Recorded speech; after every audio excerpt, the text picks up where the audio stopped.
ఎర్ర నీరు వచ్చిందంటే పులసలు పరిగెట్టుకుంటూ వచ్చేస్తాయి. టేస్ట్లో పులసకి సమానంగా పోటీ పడే ఈ కట్టిపరుగులు ఎప్పుడైనా తిన్నారా?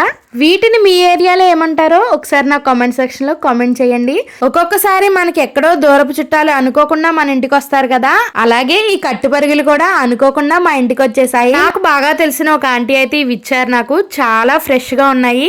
ముందుగా వీటిని ఉప్పు కారం పట్టించి ఒక అరగంట పాటు పక్కన పెట్టుకోవాలి.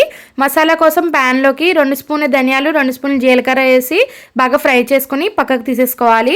కడాయిలోకి నూనెని వేసుకుని ఒక ఉల్లిపాయ ఒక టమాటాని పేస్ట్ చేసుకుని వేసుకోవాలి. అలాగే పచ్చిమిరపకాయలని అల్లం వెల్లుల్లి పేస్ట్ వేసుకుని పచ్చివాసన పోయేంత వరకు మగ్గించుకోవాలి. ముందుగా ఉప్పు కారం పెట్టించిన చేపలను కూడా వేసేసుకుని నానబెట్టుకున్న చింతపండుని గుజ్జుగా తీసుకుని వేసుకోవాలి.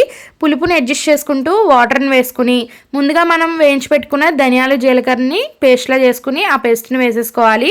రుచికి సరిపడగా కారాన్ని ఉప్పుని వేసుకుని ఒక 1/2 స్పూన్ బెల్లాన్ని వేసుకోవాలి. బెల్లం వేసుకోవడం అనేది పులుపు అనేది మనకు కరెక్ట్గా అడ్జస్ట్ అవుతుంది.